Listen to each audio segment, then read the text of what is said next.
তিনি জানেন না যখন খলিফাতুল মুসলিমিন আবু বকর রাদিয়াল্লাহু তাআলা যখন মারা গেলেন, ইন্তেকাল করলেন, আল্লাহ ডাকে সাড়া দিয়ে চলে গেলেন। উমর রাদিয়াল্লাহু তাআলা রাষ্ট্রনায়ক হলেন।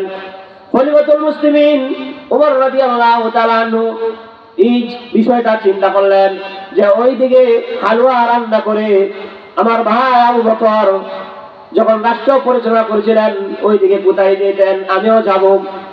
খলিফাতুল মুসলিমিন উমর রাদিয়াল্লাহু তাআলা হালুয়া রান্না করে যখন জঙ্গলের দিকে নিয়ে গেল, জঙ্গলের ভিতরে যাওয়ার পরে হন্না করে তালাশ করলেন, কোনো কিছুই পায় না।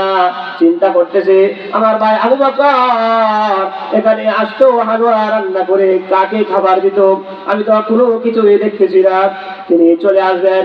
এই মুহূর্তে হঠাৎ করে শুনলো একটা কান্নার আওয়াজ শোনার সাথে সাথে খলিফাতুল মুসলিমিন উমর রাদিয়াল্লাহু তাআলা যা দেখে একটা এমন বৃদ্ধ অন্ধ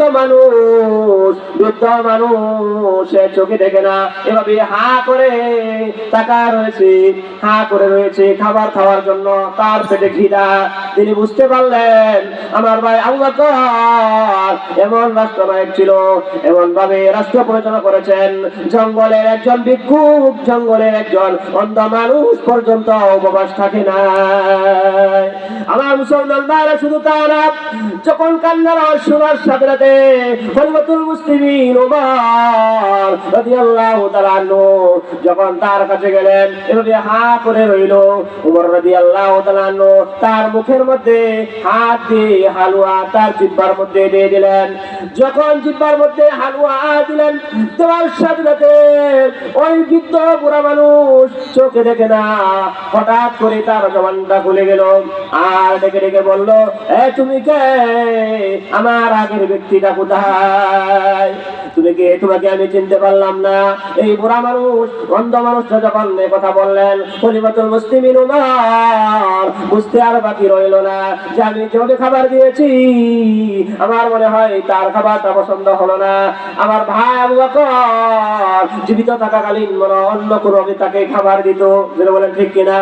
যার কারণে সে বলল, বৃদ্ধ মানুষ, যে তোমার আগের ব্যক্তিটা কোথায়, তোমার পরিচয় কি দাও। আমার কাছে যে আগে একজন ব্যক্তি আসলো উনি কোথায়, আর তুমি কে, সেই পরিচয় দাও।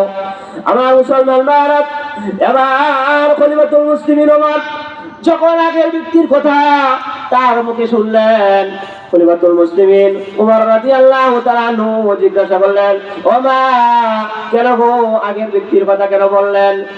তখন বললেন যে না, তুমি বলো না আমার আগের ব্যক্তি কোথায়। এবার খলিফাতুল মুসলিমিন উমর রাদিয়াল্লাহু তাআলা চোখের পানি ছেড়ে দিয়ে যখন ভারাক্রান্ত হৃদয় নিয়ে যখন বললেন, ও অন্ধ মানুষ, তোমার কাছে যে আগের ব্যক্তি আসছো, এই ব্যক্তিটা গতকাল থেকে আল্লাহর ডাকে সাড়া দিয়ে চলে গেছে। সে আর দুনিয়াতে নাই, সে মৃত্যুবরণ করেছে। এই মৃত্যুর সংবাদটা ওই বুড়া অন্ধ মানুষ শোনার সাথে সাথে সে কান্নায় ভেঙে পড়লো, কান্না করতেছে আর ডেকে ডেকে বলতেছে, হায় রে হায়, আমি ভেবেছিলাম যে আজকে যদি সে আসতো তার হাতে আমি মুসলমান হয়ে যাইতাম। সুবহানাল্লাহ। আমার মুসলমান ভাইরা শুধু তা না, এই অন্ধ মানুষটা ছিল একজন ইহুদি মহিলা। সে চিন্তা করেছিল মনে মনে যে যদি আজকে আসতো তাহলে খলিফাতুল মুসলিমিন আবু বকরের হাত ধরে মুসলমান হয়ে যেত। এবার আবু বকর উমর রাদিয়াল্লাহু তাআলা বললেন, ঠিক আছে, আপনি যে নিয়ত করেছেন আমার হাতে আপনি ইসলাম ধর্ম গ্রহণ করেন। এবার পরিচয় দিল, তুমি কে? এবার উমর রাদিয়াল্লাহু তাআলা বললেন, আমি হলাম উমর, যে দ্বিতীয় রাষ্ট্রনায়ক হয়েছি। আমার ভাই আবু বকর এখানে আসতো, এই হিসাবে আমিও তার অনুগামী হয়ে এসেছি। আমার মুসলমান ভাইরা, এমন রাষ্ট্রনায়ক, এভাবে যারা রাষ্ট্র পরিচালনা করে, এদের কথাই নবীজি সাল্লাল্লাহু আলাইহি ওয়াসাল্লাম বলেন ইমামুন আদিল।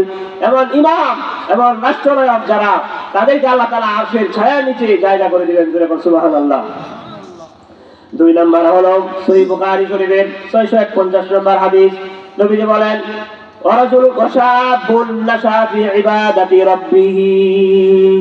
এমন যুবক, যেই যুবককে আল্লাহ তাআলা কিয়ামতের কঠিন ময়দানে আল্লাহর আরশের ছায়া নিচে আল্লাহ তাআলা জায়গা করে দিবে।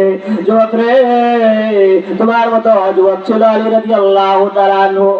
ও যুবক, তোমার মতো যুবক ছিল ওমর রাদিয়াল্লাহু তাআলা আনহু।